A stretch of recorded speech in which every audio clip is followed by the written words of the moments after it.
terms of pain. Еще один такой аспект, который мы можем экстраполировать некоторым образом из медицины, из стоматологии людей, это изменение ощущения болезненности при поражении разных участков зуба, то есть при поражении коронки, при поражении корней. So if the lesion is affecting the crown and you can find it clinically on your examination, then this lesion is considered painful and the tooth must be treated.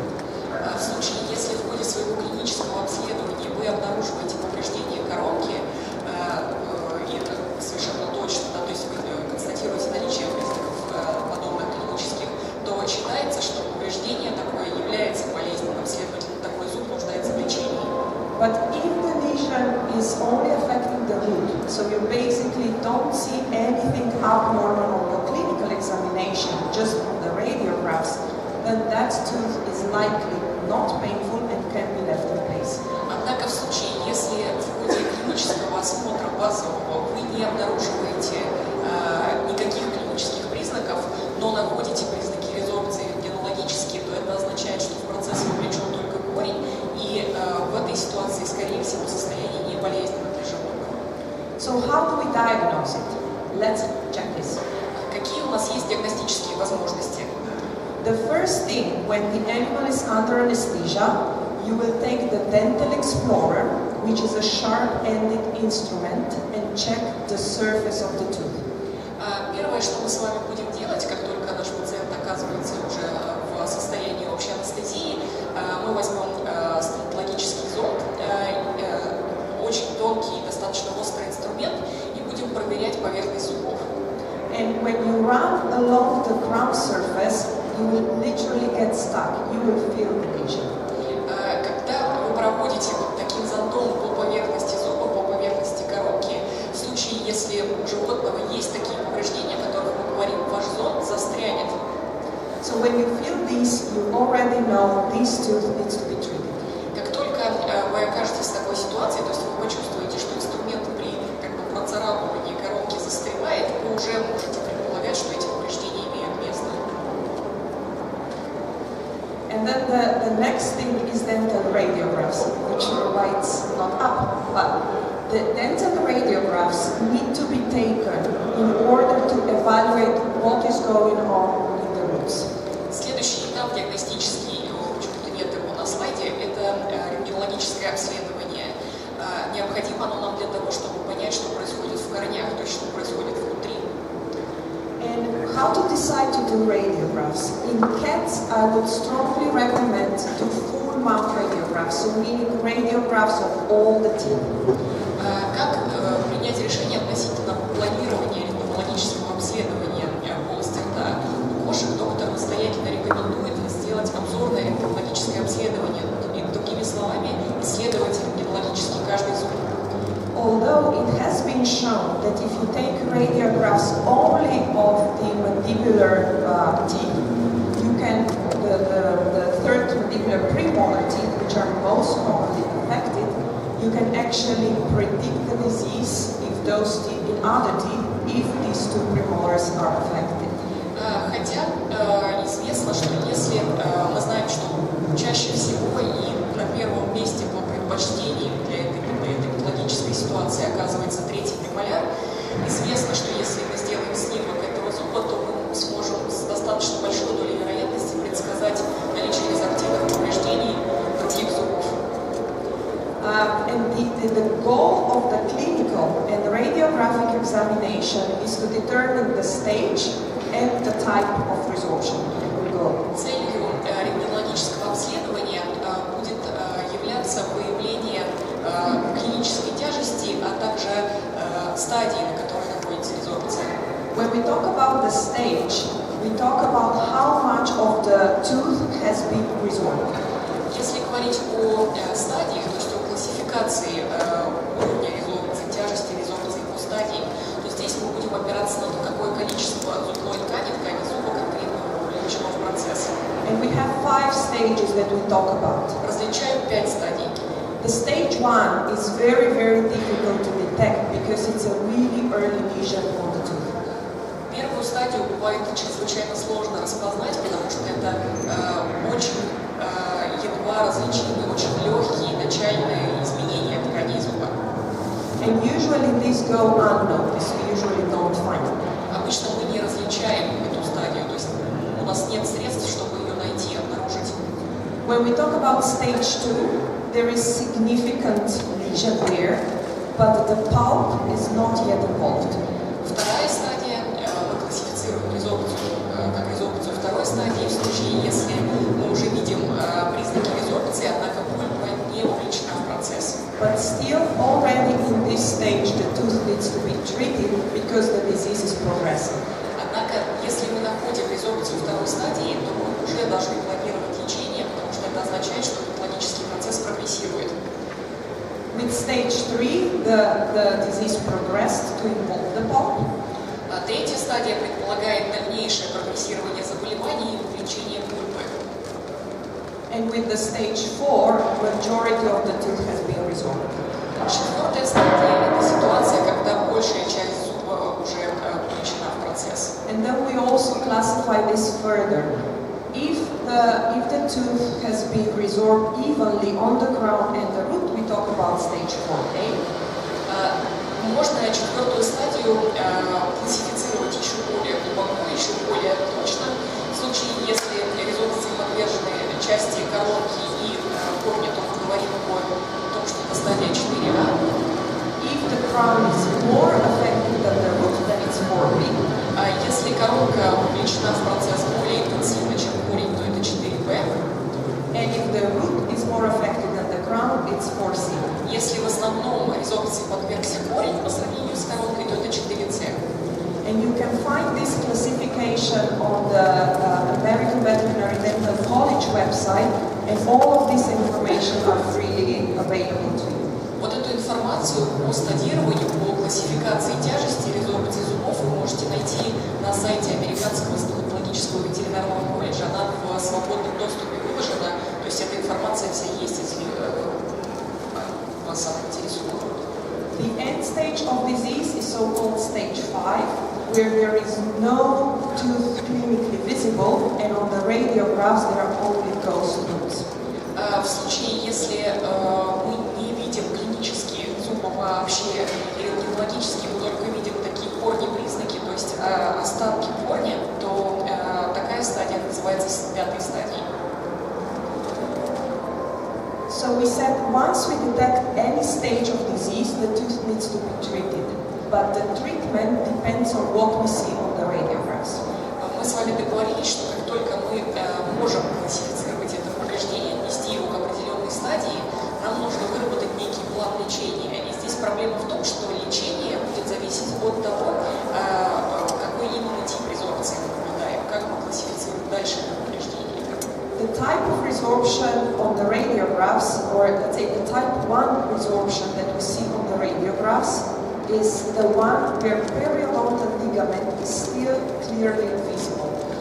Если говорить о классификации именно клинической, то есть что мы видим рентгенологически, какие именно изменения, то, соответственно, мы можем отнести повреждение к определенному типу резорбции. Если это тип 1, то это значит, что рентгенологически мы будем видеть резорбцию в регионе, в области периодонтальной связки. And this type of resorption is usually associated with periodontal disease, as you can see on this radiograph here. Такой тип резорбции как раз часто бывает сцеплен, связан с периодонтальным поражением, как вот вы видите здесь на диаграмме. On the radiograph, you can see that there is horizontal bone loss on the first molar tooth, and there is a lesion in the furcation area of the tooth. Вот здесь вы можете увидеть изменения, горизонтальные изменения в области корня первого маляра, а также изменения прикорневые в области бифуркации. Type 2 looks totally different on the radiographs because there is no differentiation between the root and the bone. So the tooth is actually being replaced by bone. Второй тип резорбции, то есть то, что рентгенологически мы можем интерпретировать, те изменения, которые мы можем уловить рентгенологически, это ситуация, когда ткани корня зуба изменены настолько, что мы рентгенологически разницы между альвеолярной костью и корнем. And this is a case here.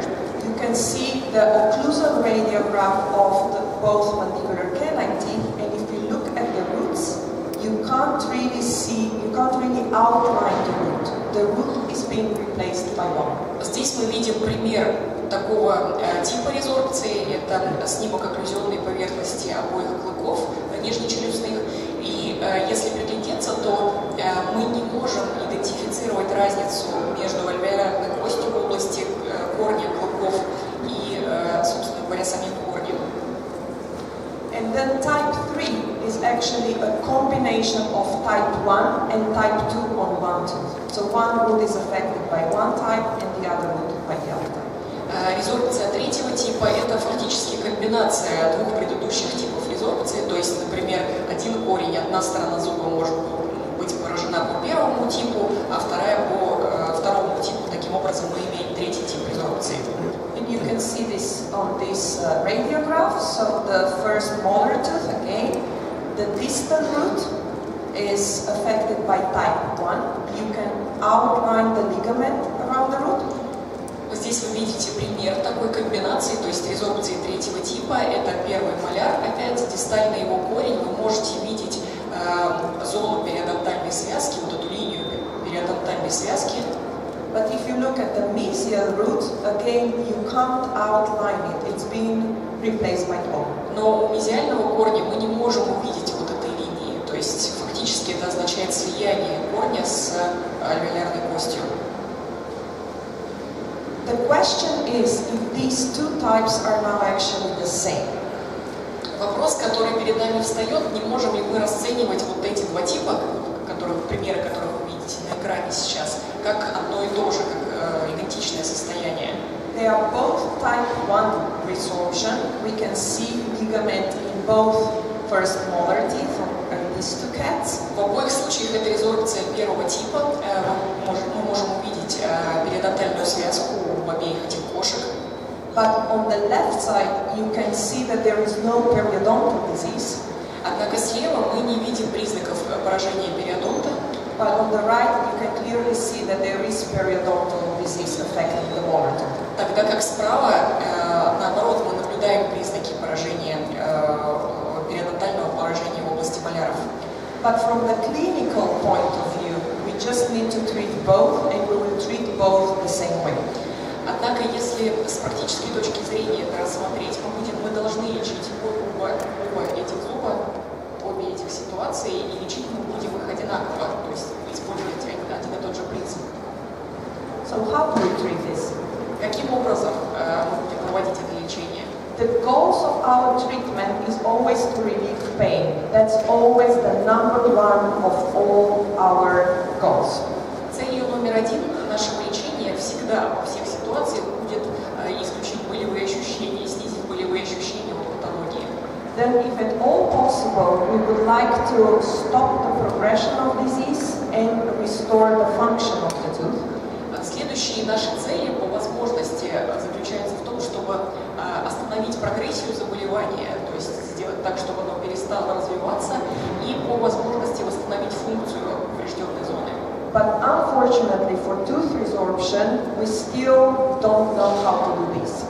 Однако, к сожалению, в случае, если мы говорим о резорбции зубов, на сегодняшний день мы не располагаем информацией, как мы можем добиться вот этих целей. So we focus on relieving pain. Поэтому остается нам только фокусировать свое лечение на обезболивании. Now, if we have stage 5 tooth resorption, when the tooth has completely resorbed, в случае, если перед нами пятая стадия резорбции зуба, то есть у нас нет видимых признаков наличия зуба, so the stage 5 in this case is affecting the canine tooth on the right and the third premolar tooth on the right. В этой ситуации, например, в пятой стадии резорбции подвергся клык справа и третий премоляр справа тоже. And clinically, you can see that the gingiva is perfectly healthy over those roots. С точки зрения клиники, клинических признаков, вы видите, что десна абсолютно спокойна в районе расположения этих корней. So nothing needs to be done here. То есть в этой ситуации ничего не следует делать, лечение не требуется. But if we look at the fourth premolar, the crown is still there and the gingiva is very inflamed. Однако, если мы посмотрим на четвертый премоляр здесь же, то вы увидите, что коронка присутствует, мы ее видим, визуализируем. Кроме того, десна вокруг этой коронки чрезвычайно воспалена. So the treatment needs to be done. В этой ситуации, безусловно, необходимо лечение. As said before, if the lesion is not exposed to the oral cavity, as you see on this third premolar here on the left side of the patient. Как уже было сказано, в случае, если повреждение не имеет контакта с ротовой полостью, как мы видим здесь на третьем премоляре на снимке, мы считаем, что это такое повреждение, такой патологический процесс не болезненен для животного. Then again, treatment may not be needed at this time, but we know that the disease progresses, so we either elect to treat it now or to monitor in about 6 months. Мы с вами, опираясь на отсутствие болевого синдрома, признаков боли у такого животного, мы можем принять решение о том, что лечение в данной ситуации на данном этапе не требуется. Однако вместе с этим мы помним, что заболевание склонно к прогрессии. Это означает, что необходим такому пациенту постоянный контроль. However, when the lesions are exposed to the oral cavity, as said before, we need to treat them. Однако в случае, если экзактивные повреждения имеют контакт, соприкосновение с ротовой полостью, это такой провокатор болезненных ощущений, и нам необходимо что-то предпринимать. And then, if the tooth is affected by type 1 resorption, where the ligament is seen on the radiograph, в случае, если мы говорим о резорбции первого типа, то есть когда рентгенологически мы идентифицируем периодонтальную связку, the tooth needs to be extracted. Такой зуб нуждается в экстракции, его нужно удалять. We can see here. So we have this fourth premolar and first molar tooth affected by resorption with type 1 as diagnosed on the radiograph.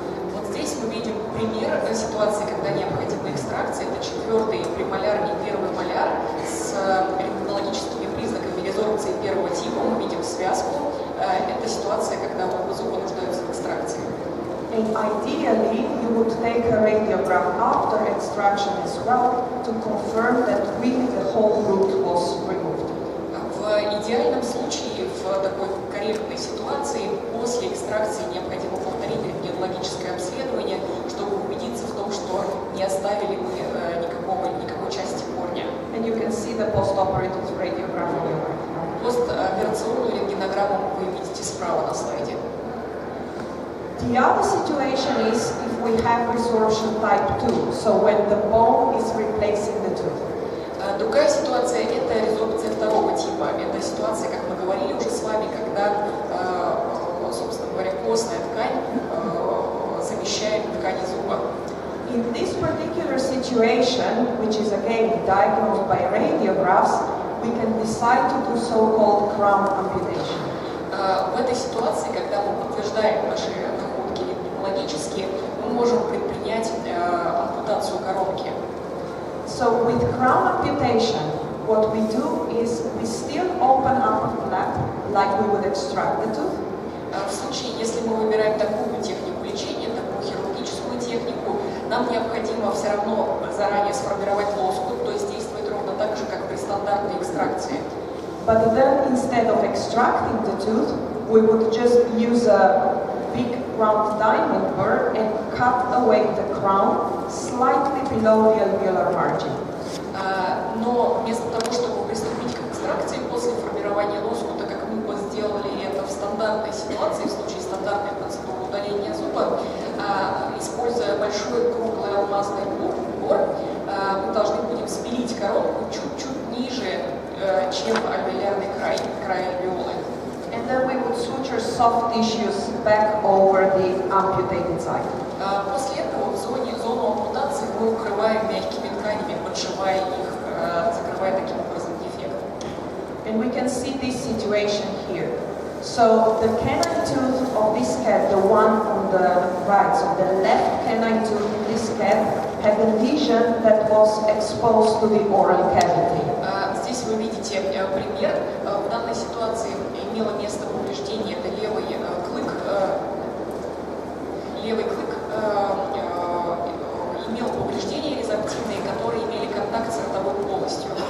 But the root was affected by type 2 resorption, so we just cut off the crown and left the root in place. Однако корень, корневая часть зуба была поражена по второму типу резорбции, и таким образом его решили оставить и убрать только коронку.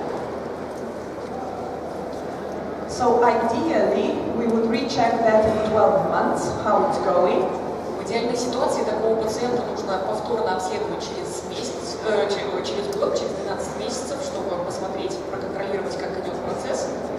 But it has been shown that this procedure is actually successful. Но статистически доказано, что такая процедура является успешной.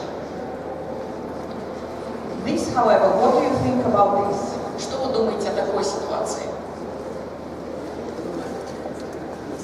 So this cat came to me because the wounds after extractions were not healing. Эта кошка оказалась у доктора на приеме из-за того, что раны, которые сформировались в результате предыдущих экстракций, не заживали долго. So the problem that was here was that crown amputations were performed, but the teeth were actually affected by type 1 tooth resorption, which shouldn't be done. Здесь мы видим ситуацию, когда была выбрана в качестве лечебной процедуры ампутация коронок зубов, но при этом проигнорирован тот факт, что мы имеем место с резорбцией второго типа. Первого типа, то есть это ситуация, которая не является показанием для ампутации коронок. This shows how important dental radiographs actually are if we want to properly treat tooth resorptions